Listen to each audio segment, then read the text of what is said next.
Welcome back, everybody. So let's continue. Let me tell you how we flush and compact, because there is a specific order in which you can do that. It's not arbitrary, and this is the beauty of the design, right?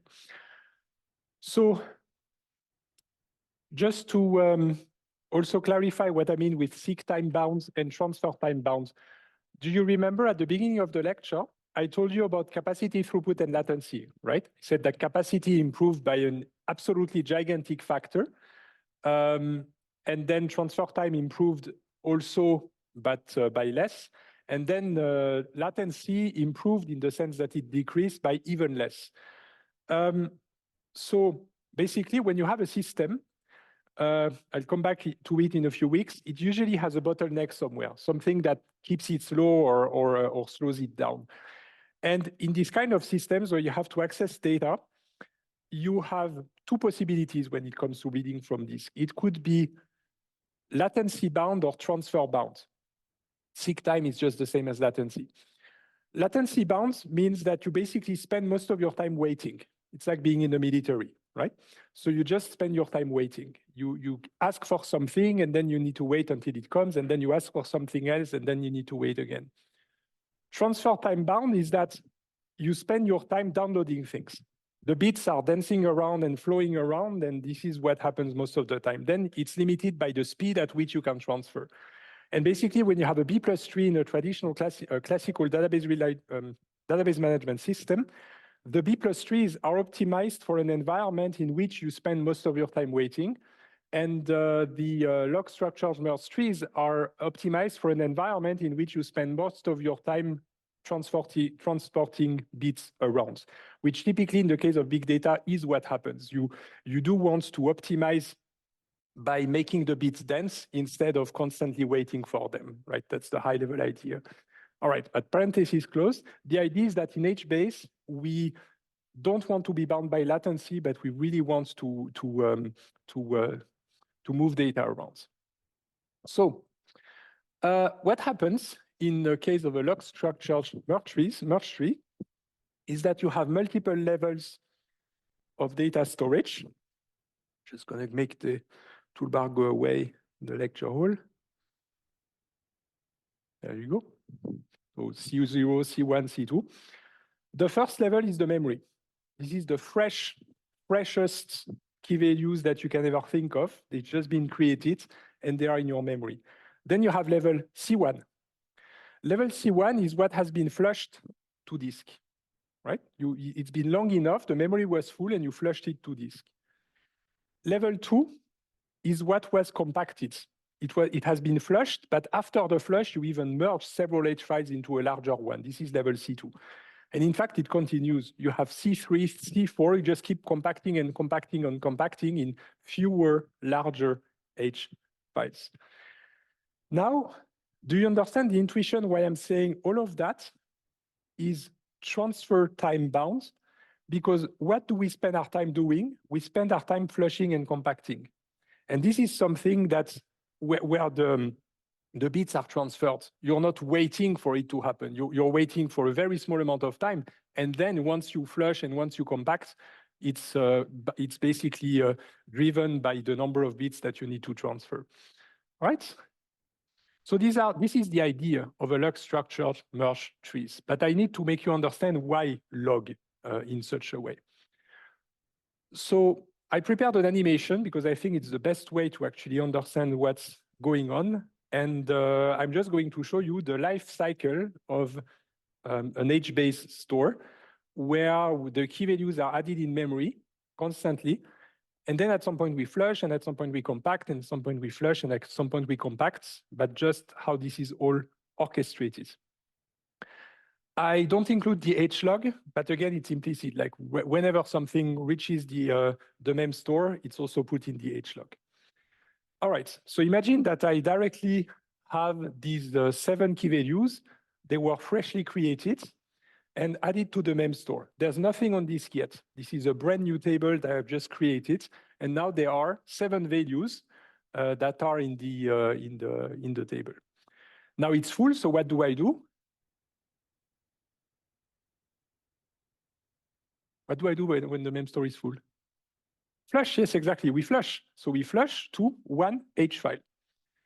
Again, this is linear time because it was already pre-sorted in memory in some tree structure. So I just linearly go key value by key value, traversing in the order of key and flushing that into an H file, creating the H blocks and so on and so on. But I don't put the H blocks in there on my slide. Note that when I do that, I also get rid of the H log. I don't need the H log anymore because now it's safely persisted to HDFS in the H files, so I don't have the risk anymore of losing them. So the H log goes away. Okay, but the users keep using the system and now have even more key values that come in there. It could be new values in new row IDs. It could be new values in an existing row ID. It could be that I delete some values. It could be that I update some value. But as I said earlier, every time you just create new versions. So we keep accumulating new key values in the mem store. And again, it's very important. The H file does not change. It's constant. It's not even modified or touched. We read from it maybe to serve queries, but we don't touch it. So now the mem store is full, so that has to be automatic. Yes, we flush. The mem store is full, so we flush. So I create a second H file. So now, for my example, I'm going to take 2 as the trigger, right? You doesn't have to be 2, but let's take 2. So let's decide that 2 H files is too much. So what do I do if I consider that having 2 H files is too much? I think I hear it, yes? Compact, exactly. I compact them into, exactly, merge. That's what compacting is about. I merge it, I compact it into one larger H file. Now, roughly, this is just in terms of intuition. These 2 H files will be roughly the same size because that's the size of the full memory, basically. And now I have 1 H file that I created by compacting, by merging, that is roughly twice as large as my original ones, right?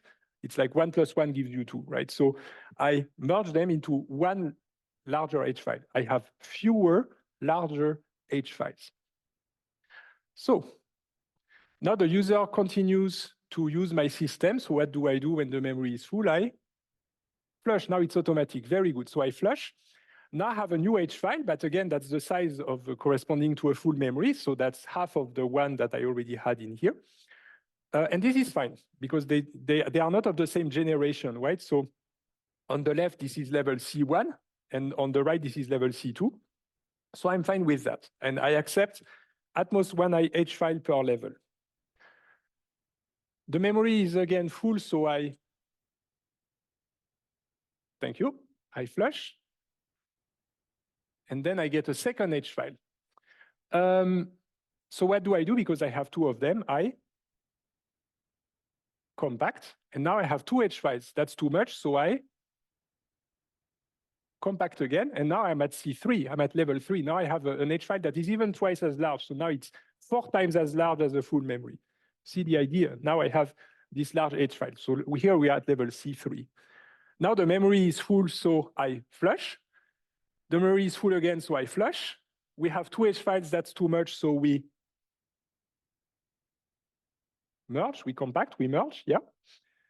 The memory is full, so I flush. The memory is full, so I flush. Now it's too much, and so you get the idea, right? I just keep flushing whenever the memory is full, and whenever the number of H files on a specific level is too high, I merge them. Just for the purpose of my slides, I consider that 2 was too high, but in practice, you could also consider that a higher number is too high.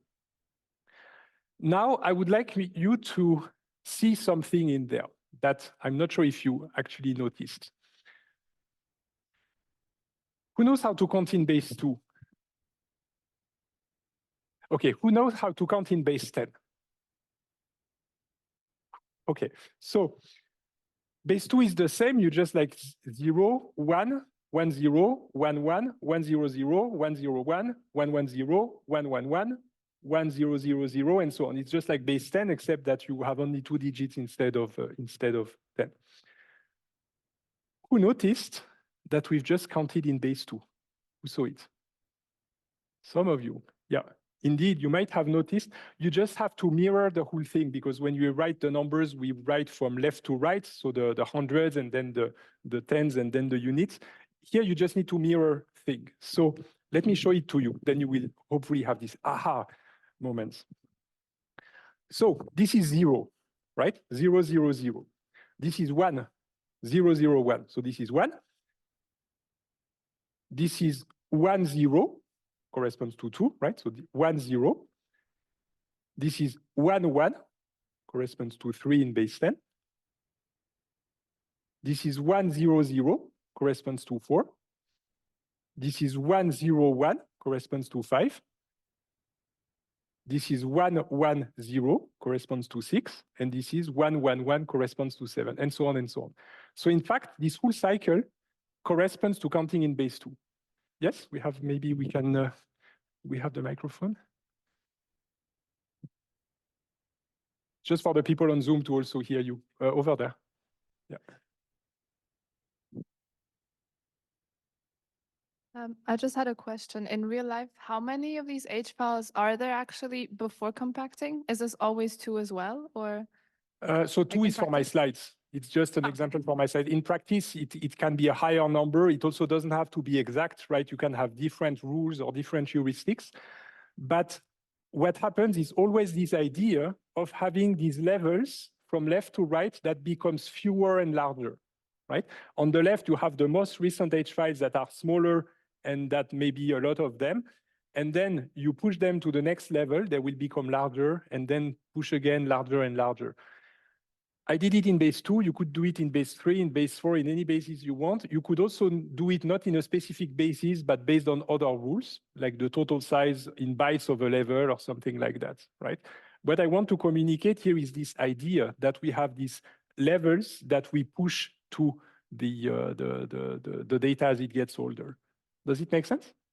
Yeah, okay. Now, the way to think about it is really that this is like the super fresh data that just arrived. This is the more recent data. This is a bit older. This is a bit older, and so on. And I like to joke about that the more you go there, you might even find dinosaurs that actually are millions of years old since there were so many compactions, right? So this is the idea.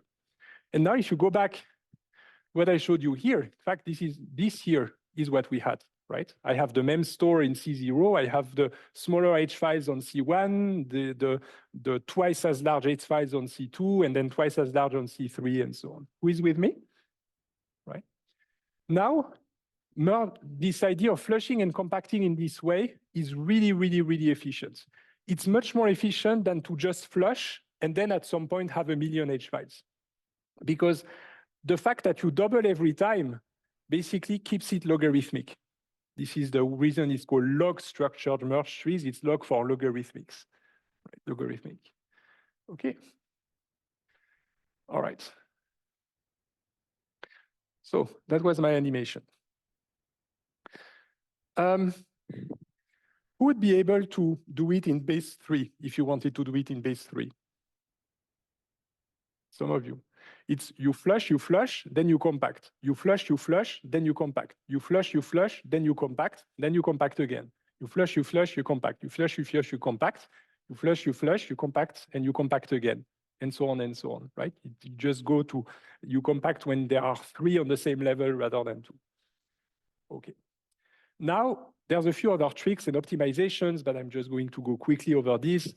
In the mem store, I only have the fresh key values that are very recent, and these are not persisted in any H files. This is why we have them in the H log just in case. But in memory, I could also have what I call a cache. A cache is basically some other place in memory where I also have key values, but these key values are in fact copies of the key values that are on disk, some of them. It could be those that I accessed recently. It could be those that I access often, so that I don't need to read them from disk and so on. So this is called the cache. Again, understand the difference. The mem store are those that are very fresh and not in H files. The cache is only a copy and a duplication of some of those that are in H files, just to avoid reading them from disk, right? The least recently used or the most often used and so on. Okay. There are cases where the cache is totally useless. For example, if you have a user that scans through the entire table and is going to read all the key values one by one, it's totally useless to keep a cache of key values because you're going to read every single one of them just once anyway. The cache is only useful if you are going to read several times the same key value. Then it's useful because in memory, it's much faster.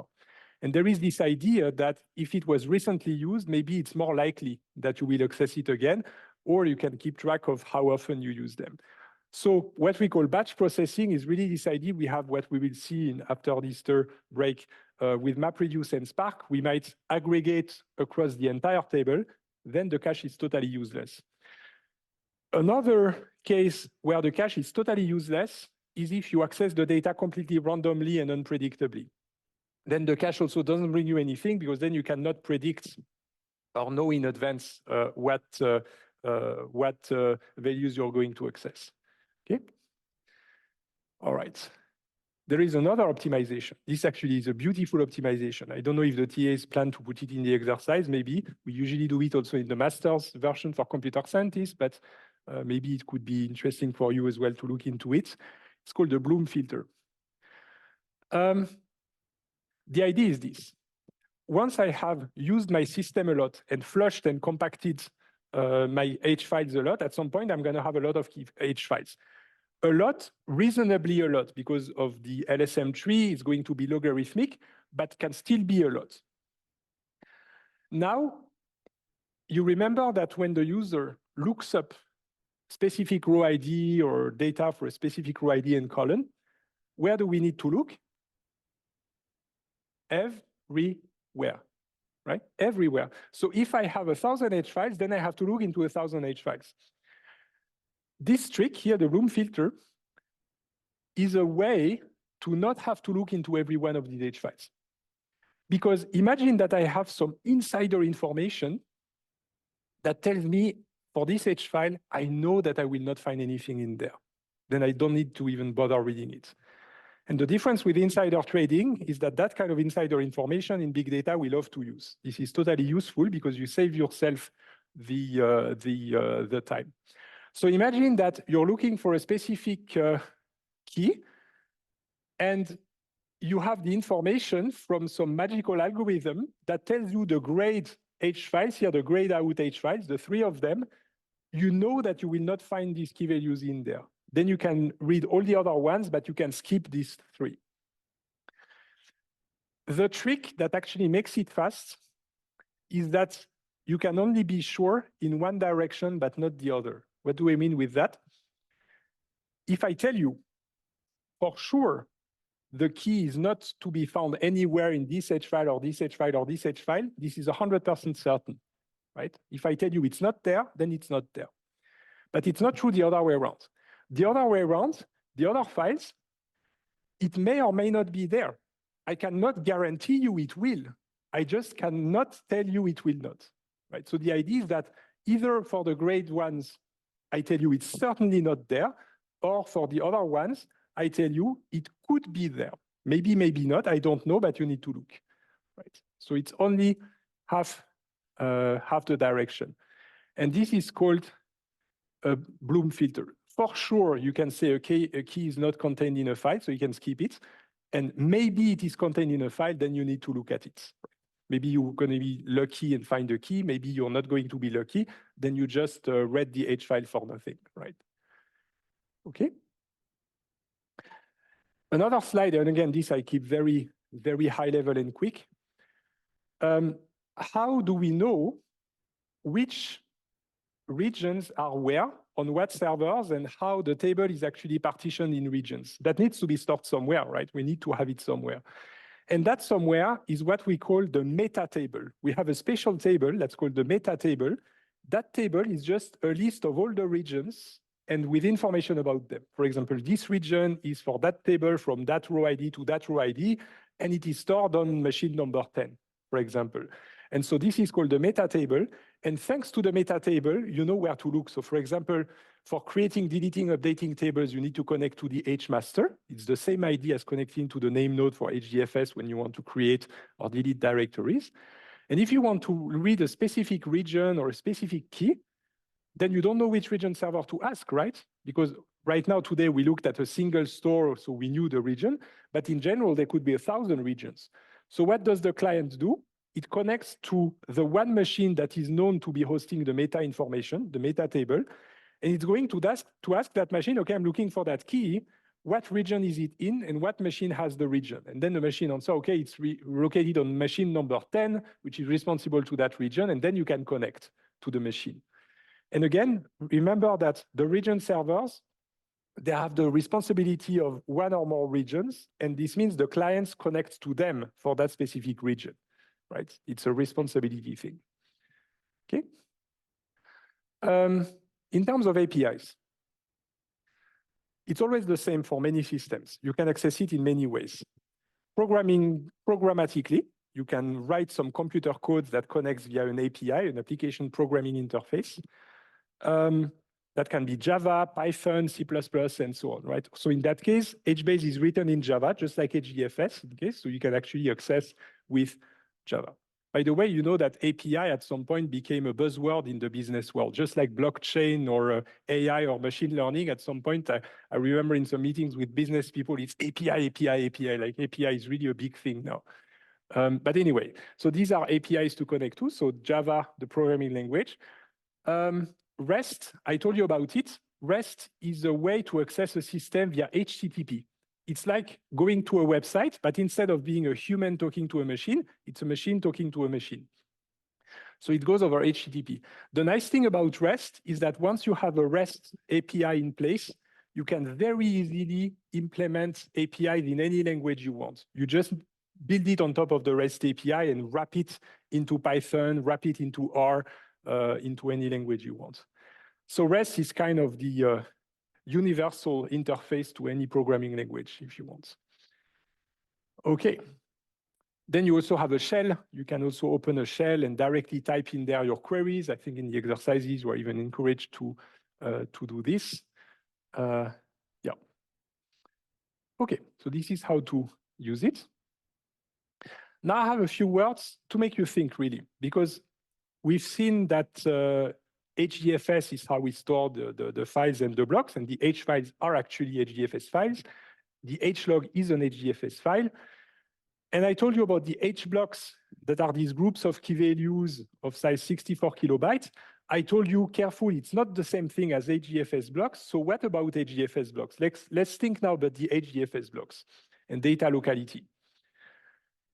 Remember that the idea, when I say the name node, the data node, the H master, the region server, when you talk a bit casually about the system, you kind of identify the machine with these words. When you say the data node, you mean the machine that has the data node. When you say the region server, you mean the machine that has the region server. But this is a bit imprecise. What really happens is that it's a process. So you have one machine here that runs a region server process and a data node process. Then you have 1,000 of these machines. Every machine runs a region server process and a data node process. It's exactly like having a browser as well as a spreadsheet software open on your laptop. These are two processes. But the fact that they run on the same machine makes it very interesting, because the region server, from the perspective of HDFS, is a client of HDFS. Why? Because when the region server flushes or compacts H files, it is in fact creating files on HDFS and reading from HDFS. So in fact, flushing and compacting is an HDFS interaction. So now, since the region server is a client of HDFS when it connects in order to, let's say, flush into an H file, do you remember where the first replica of every block of that H file is stored? Do you remember that? Where do we, yes? So the HLog, that would be where we store the key values that are in the mem store. So you're absolutely right that you store them in the HLog, and the HLog is going to be on HDFS. Let's take the HLog. So you agree that the HLog is made of blocks in HDFS, right? Because it's an HDFS file. So let's say I store the HLog. On what machine will the first replica on every block of that HLog be seated? Yes?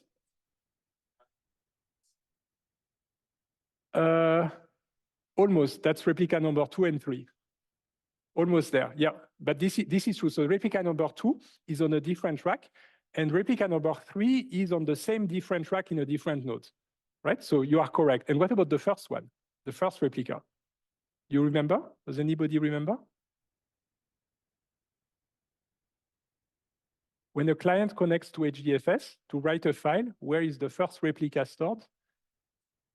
In the closest one. What is the closest? The same one, exactly. The closest is the same one. So now, this is now where we come to actually use that information, because this is a machine. It has a data node process running. It has a region server process running, and the region server is writing an HLog to HDFS or an H file to HDFS. The first replica of every block of that HLog or of this H file is going to be written on the same machine as the client. But my client is a region server process. It is on a machine where there is also a data node process. So it means that the blocks, the first replica of the blocks of my H file that just got flushed, or my HLog to which we appended something, is on the same machine. So do you see that this first block is directly written on the local disk of the same machine? This is as efficient as it gets. And then you still have replica 2 and 3 that are on some different machine sent over the network, but the first replica of every block is on that machine. What does it mean when you read it back? When you want to read some user queries HBase, connects to the region server and wants to query for some row ID, and you need to read the H file, where is the data? On the same machine, because it was written on the same machine.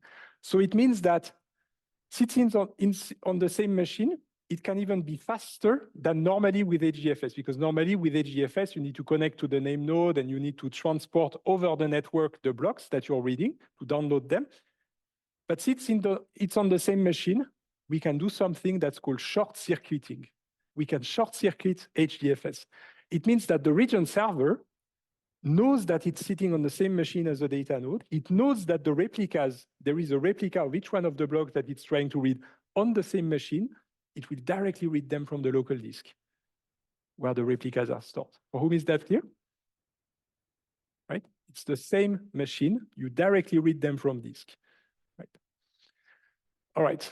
The problem is that after a while, when you start letting the system evolve and let a couple of hours or a couple of days elapse, you know that HDFS has a bit of a life, and then the name node might move around the blocks, or to balance them a bit over the cluster, or it might be that a data node is too full, and then you have to offload some of the blocks, the HDFS blocks.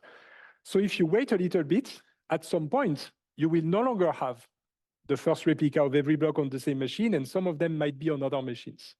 If you love quantum physics, it's a little bit like the wave function that spreads with the Schrödinger equation, right? So if you wait too much, then at some point, the blocks start spreading all over the cluster.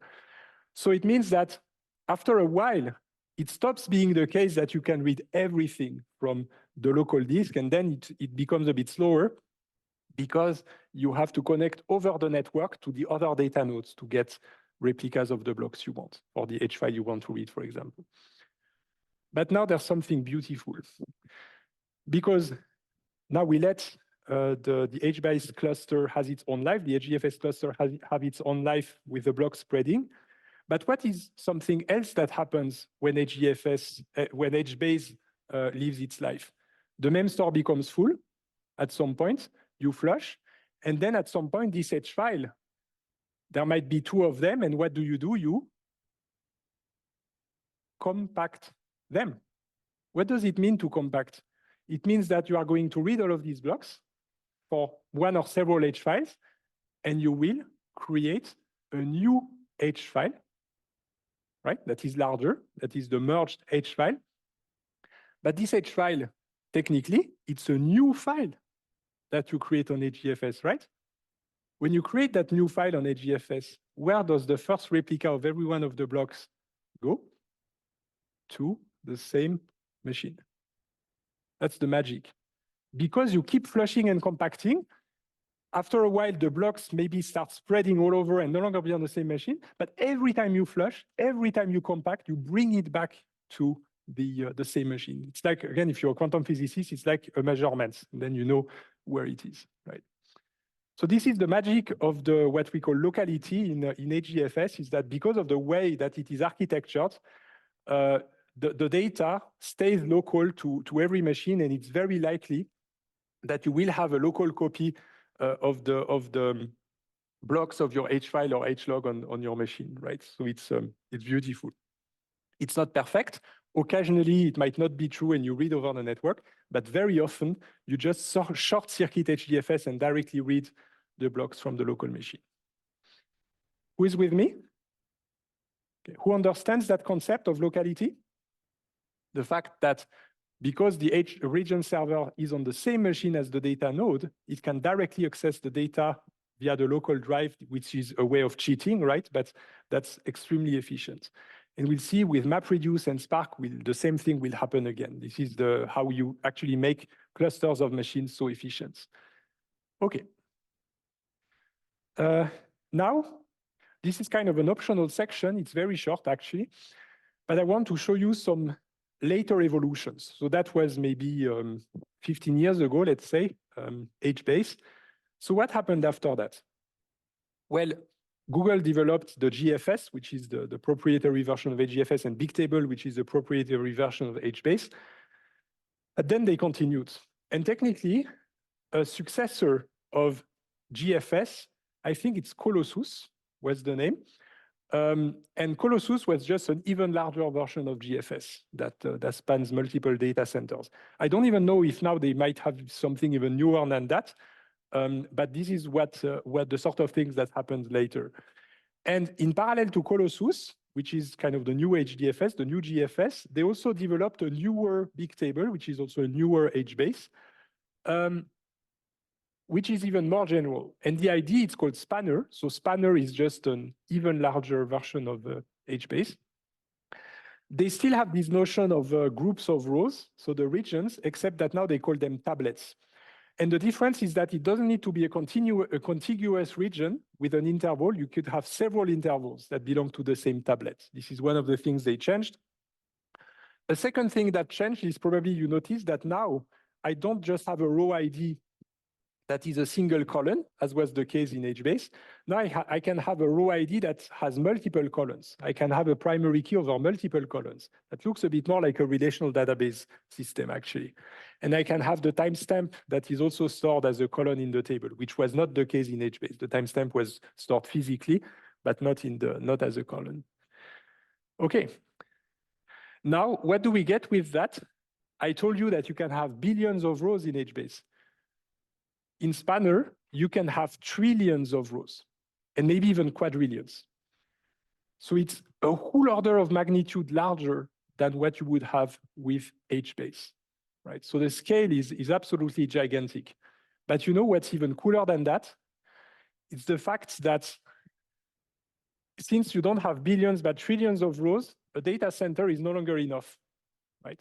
So what do? Well, you just start collecting data centers. So now you don't just have 1,000 computers in a data center. You have 1,000 data centers with thousands of computers in each data center, right? And so they needed to come up with a cool name for the node responsible for all of that, and they called it a universe master. Sounds very much like some sort of science fiction spy movie, but yeah, that's kind of the idea. So this is how you store trillions or quadrillions of these rows.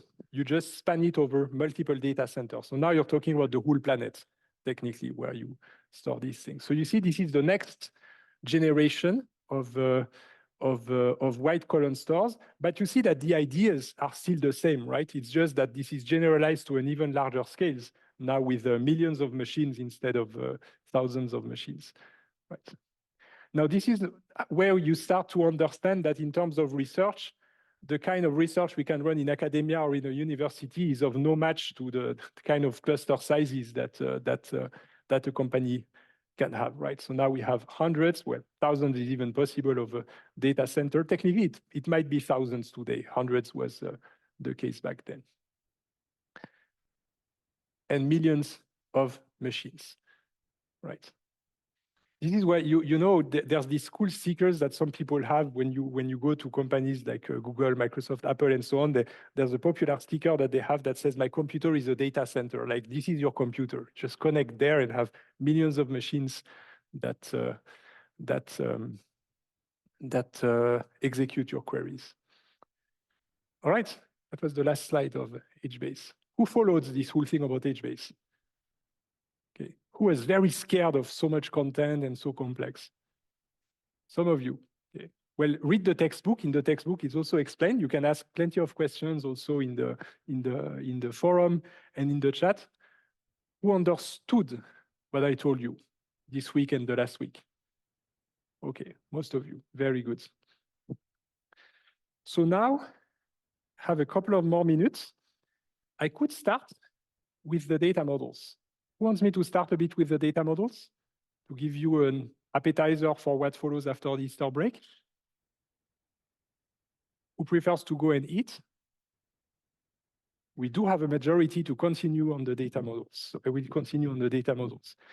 The slides are not on the server. I will put them right away. But again, it's only the appetizer and the intro. So you don't have to worry about it just yet. Oh, I need to first stop the recording. Just a moment.